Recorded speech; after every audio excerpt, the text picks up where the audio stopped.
What's up, guys? So for today's review, I'm going to review Gears of War 2. So like I did last time, I'm going to start off with the storyline. I'm not going to go too much into like background because there really isn't that much background that I could go into for Gears of War 2. I am going to go into the story and then I'm going to do the review. Gears of War 2, when it comes to the gameplay, it's pretty much the same thing. You know, a lot of people didn't like Gears of War 2, and I'm not saying I loved it.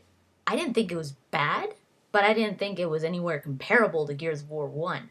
And I think I know why, because I went back to play it, and it doesn't have the what makes Gears of War so fun. It doesn't have those situations, those fun situations that I was talking about in my first review for Gears of War 1. It just has like a lot of hardcore battles that can get tedious and repetitive after mission after mission after mission after mission.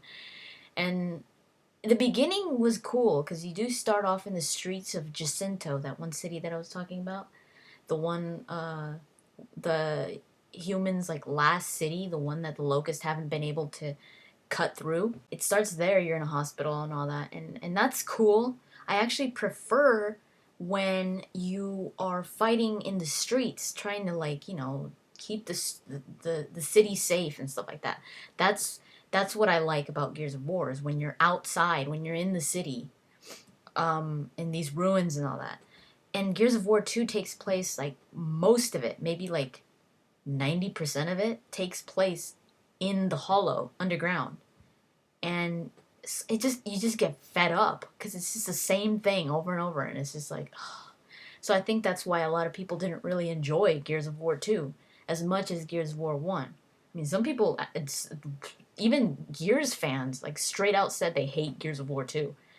And I'm just like, oh, come on, it's not that bad. It's not as fun, but it's alright. I mean, whatever. You really don't have to play Gears of War 2, except there are some things that Gears of War 2 is worth playing, and I'll tell you what those are. There are a few weapons that are introduced, not that many, not that great either. I found myself using the same weapons that I used in Gears of War 1. My Lancer and my sniper rifle. You do get like this thing that shoots out mortars, which are like a bunch of missiles, like you shoot it up in the sky, and then like all these missiles just come down bombarding everything.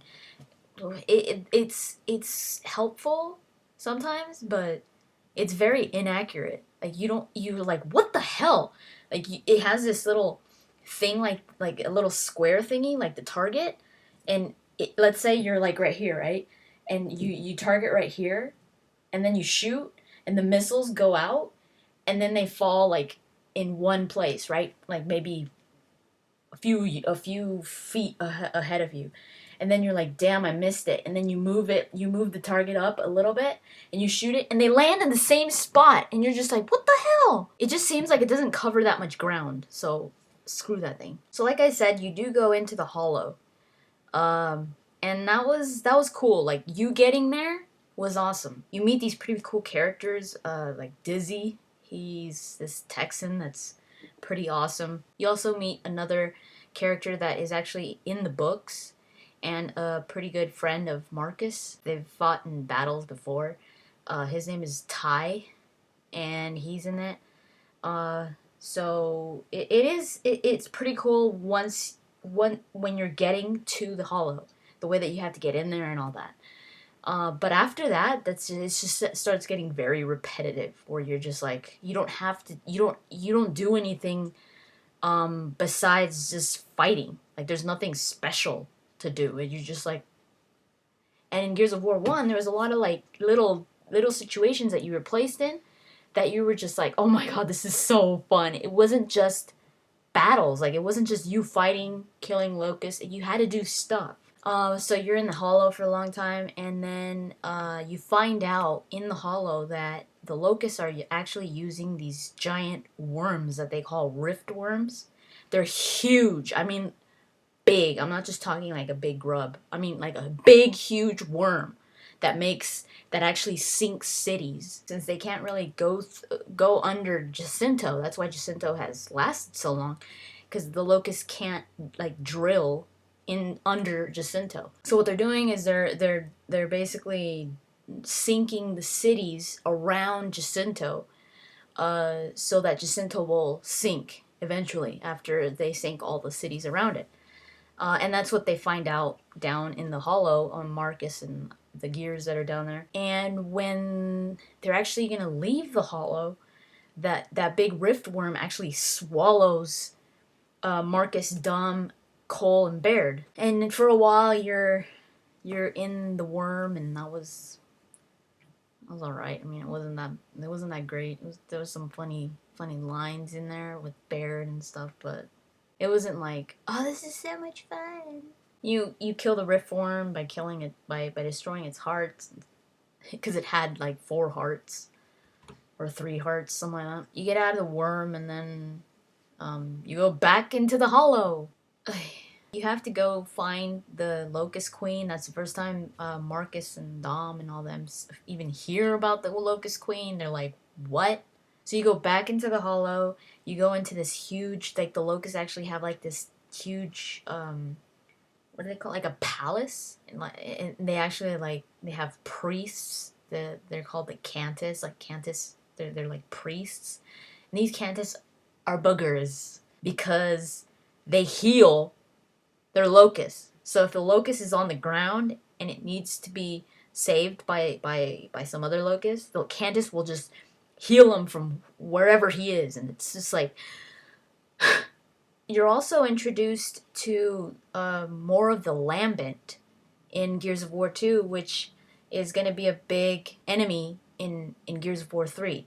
So the Lambent are basically the any locust that is in contact with emulsion for too long underground, they evolve. They evolve into these crazy things. So, like the wretches, when I was talking about the enemies in Gears of War, the Lambent wretches, the ones that are black and they have like a glowing mouth, they're like an evolved form of the wretch. So that's what happens to them if they're where there's a lot of emulsion for a long time. So they evolve. So that's what's happening to all the locusts. And you hear about this more, and you actually see it in Gears of War 2, and you actually find out that the Lambent and the locusts are actually fighting for their own turf. So there's like a little civil war going on down there as well. One of the biggest things I think that makes Gears of War 2 worth either playing or just looking up this part, if you're not going to play Gears of War 2, you really should you should know about this. Now, whether you just want to hear me talk about it or if you actually want to see the scene, because it is a really good scene, I would recommend go watch the scene. Because if you're just going to go straight to play Gears of War 3, you really don't want to miss this. This is something that you really want to know. It has to do with Dom. This is a spoiler for those of you that want to play Gears of War 2. So if you don't want to know about this, I'm warning you now. Spoilers start here.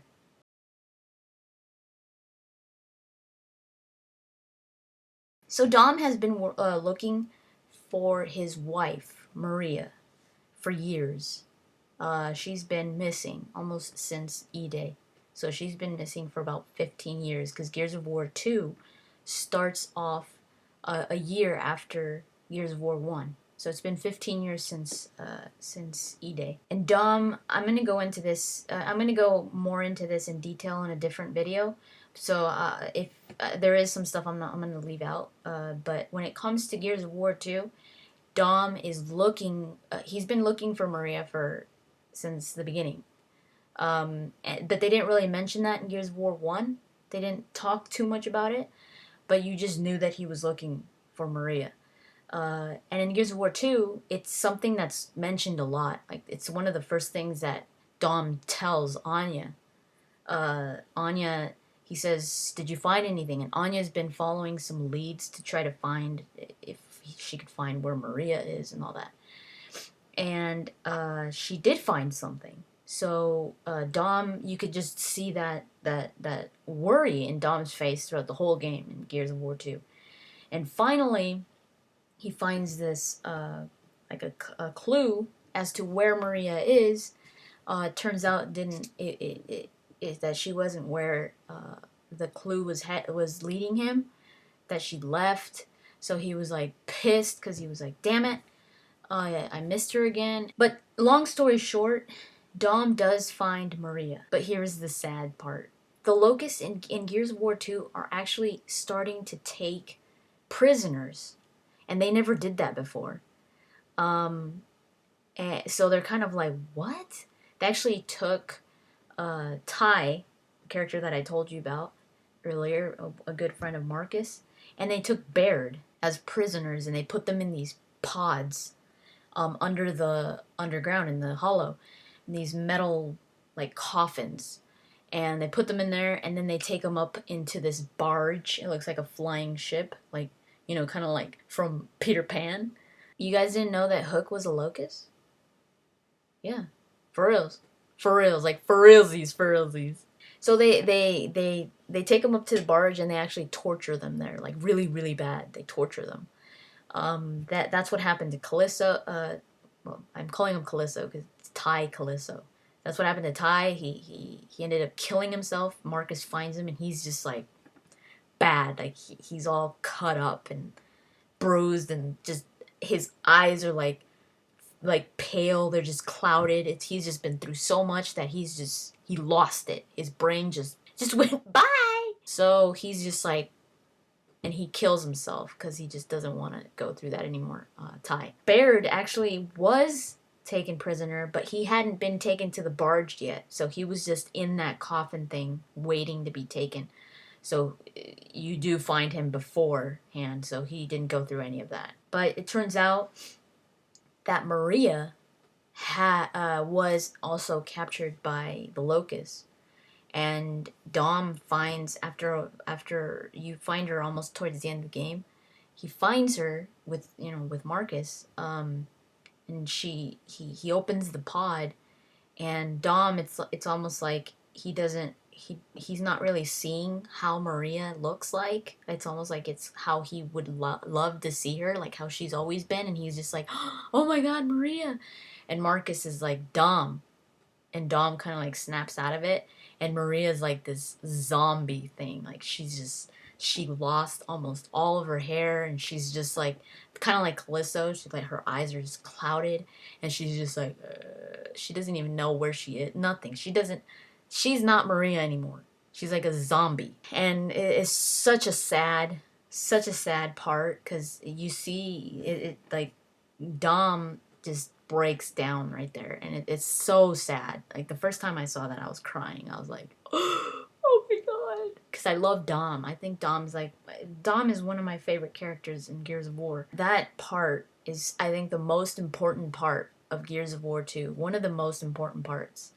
Especially if you want to really understand what's going on with Dom in Gears of War 3, that is it's a really important scene for you to see, because if you see Dom in Gears of War 3, pictures of Dom, he looks like freaking crazy. He's got like this huge beard and like forming a little afro, and he looks rugged. Like Dom never looked like that.